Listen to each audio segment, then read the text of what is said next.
नमस्कार, मैं हूं अंजना और आप देख रहे हैं टीवी इंडिया न्यूज। तो चलिए एक नजर डालते हैं आज की खास खबर पर। Mr. Kanaya Kumar. Hello. Jai Shri Ram. I want you to at least say once Jai Hind. If you please. If you please can say Jai Hind once. देखिए, एक तो आपने जय श्री राम कहा है, लेकिन हमारे यहाँ लोग सीताराम बोलते हैं। हाँ।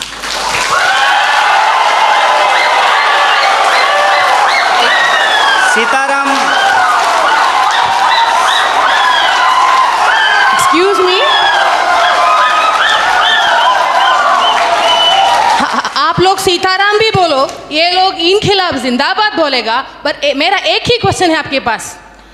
Dear sir, a few minutes before you have मैं said आपके about... दूसरे सवाल का जवाब दे देता हूँ। नहीं, मुझे नहीं चाहिए आपका जवाब। ये सीताराम जय श्री राम का कोई फर्क कोई पड़ता है तो मेरा जवाब की जवाब नहीं। And one small question, sir. You were saying about emotional politics regarding people thinking emotionally you are strong, so emotionally masses control. Yes, sir, we are emotional people. Why don't you stand for one nation? Why don't you stand for one student power? Why don't you represent one? Why don't you represent one India? Why don't you represent one unity? आपका जो सवाल है कि आप एक का समर्थन क्यों नहीं करते हैं, देखिए बात यह है कि मेरी पैदाइश ही दो लोगों के मिलने से हुई है। मेरे माँ बाप की शादी नहीं होती तो हम पैदा नहीं होते। मेरे माँ और बाप दो लोगों की शादी हुई और ऑब्वियसली शादी होने के बाद जो वो किए होंगे उसके चलते हम पैदा हुए हैं। तो उसमें दो लोग मिले हैं। रही बात कि वन नेशन का क्यों नहीं सपोर्ट करते हैं, तो नेशन तो वन ही है, भारत एक है, इसमें कोई डाउट नहीं है। लेकिन इस एक भारत को रिप्रेजेंट करने वाला जो एक संविधान है उसमें 300 से ज़्यादा आर्टिकल हैं, मोर देन 300 आर्टिकल्स हैं उस एक कॉन्स्टिट्यूशन में।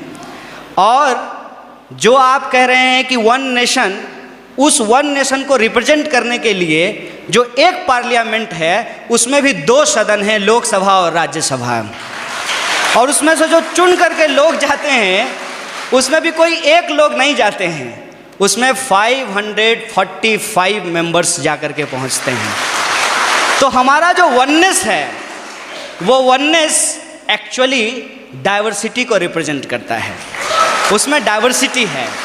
और आपने जो सवाल पूछा जय श्री राम, जय श्री राम आप बोलिए, ये आपकी आज़ादी है, आप जय श्री राम बोलिए, जय हनुमान बोलिए, आपको जो बोलना है बोलिए, क्योंकि इस बात को बोलने की इजाज़त हमको हमारा संविधान देता है। इसीलिए मैं आपसे ये आग्रह करूँगा कि आप कभी कभी उस संविधान की भी जय बोलिए जो आपको बोलने की आज़ादी देता है।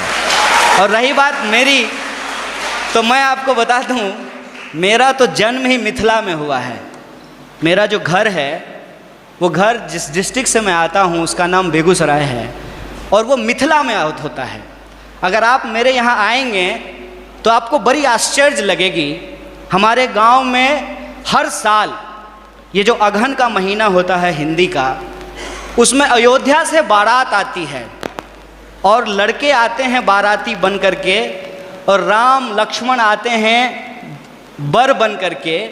और हमारे गांव में राम जानकी मंदिर है जहाँ पे हर साल राम विवाह होता है। और मैं मज़ेदार बात आपको बताता हूँ, मिथिला के जो लोग होते हैं वो राम जी को गाली देते हैं। पता है क्यों? क्योंकि मिथिला राम जी का ससुराल है और इस लिहाज से वो राम जी को मजाक करते हैं। हमारी संस्कृति में जब शादी ब्याह होता है तो जो बारात आती है तो बारातियों को सारातियों के द्वारा गालियाँ सुनाई जाती है, उनको गालियाँ दिया जाता है।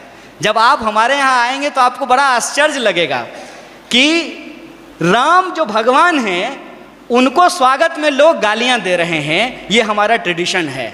और हम जिस संस्कृति जिस कल्चर में पले बढ़े हैं वहाँ कभी भी किसी भी भगवान को अकेले नहीं याद किया जाता है। आपने कहा ना वननेस, उनको अकेले नहीं याद किया जाता है। हमेशा राम को सीता के साथ और राधा को कृष्ण के साथ याद किया जाता है। ये हमारी परंपरा रही है। ये बड़ी आश्चर्य की बात है कि आप यूथ हैं और जो है मैं तो पीएचडी कर लिया और मैं उम्मीद करता हूं कि आप भी पीएचडी कर पाएं।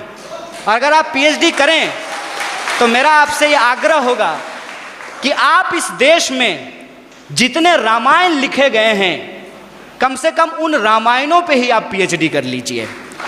और मैं आपको बताता हूं कि हिंदुस्तान में कम से कम 300 से ज़्यादा रामायण लिखे गए हैं, मोर देन 300। और मैं एक बार हिमाचल गया था। हिमाचल में त्रिलोकनाथ की मंदिर है। मैं आपको कहता हूं इस देश को घूमिए, यह देश इतना शानदार है कि आप इसकी कल्पना नहीं कर सकते हैं। और आपको कई बार अपने आप को छोटा और तुच्छ महसूस होगा कि हम कितना तुच्छ हैं इस देश के सामने। जब आप त्रिलोकनाथ मंदिर जाएंगे तो त्रिलोकनाथ मंदिर में भगवान बुद्ध की मूर्ति है और भगवान बुद्ध की मूर्ति के ऊपर भगवान शिव का मूर्ति बनाया गया है, सर के ऊपर बनाया गया है। और उस मंदिर में पहले हिंदू साधु आते हैं जो प्रार्थना करते हैं, उसके बाद बुद्धिस्ट मोंक आते हैं जो वहाँ जाकर के परिक्रमा करते हैं। ये हिंदुस्तान की खासियत है। ये हिंदुस्तान की खासियत है कि वहाँ जो लाहौल, मैं उस ज़िले की बात कर रहा हूँ और मैं फैक्चुअली अगर गलत होऊंगा तो आप मुझे करेक्ट कीजिएगा। लाहौल ज़िले में जहाँ ये मंदिर है, वहाँ की जो भाषा है लाहौली, वहाँ का जो रामायण है जो लाहौली भाषा में लिखी गई है, उस रामायण में सीता का अपहरण रावण नहीं करते हैं, बल्कि रावण सीता के पिताजी हैं। उस रामायण के हिसाब से सीता एक्चुअली रावण की बेटी है लाहौली रामायण के हिसाब से, और राम ने प्रेम विवाह करके सीता से शादी कर ली, इसलिए रावण और राम का युद्ध होता है। ये हिंदुस्तान की खासियत है। देखिए, आई डोंट नो कि आपको किसने और क्यों दिमाग में इन चीज़ों को डाला है, लेकिन मैं आपको कहता हूँ कि इस देश में जो लोग पैदा हुए हैं उनके लिए इससे ज़्यादा गौरव की बात नहीं हो सकती है।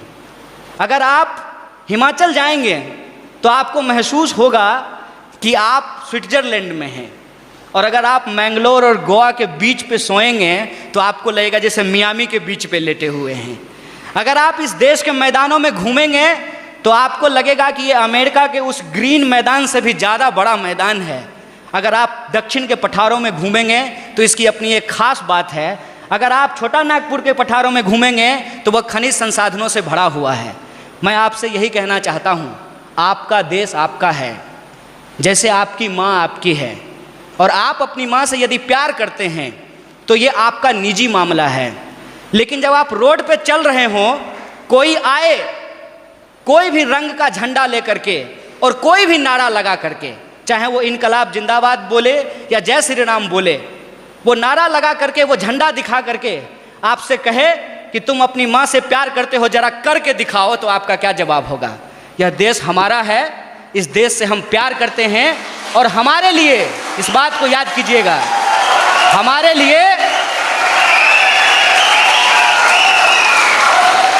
लिए प्यार नुमाइश की चीज़ नहीं है। हम प्रेम करते हैं और अपने दिलों में लेकर के घूमते हैं। बहुत बहुत शुक्रिया, बहुत बहुत धन्यवाद।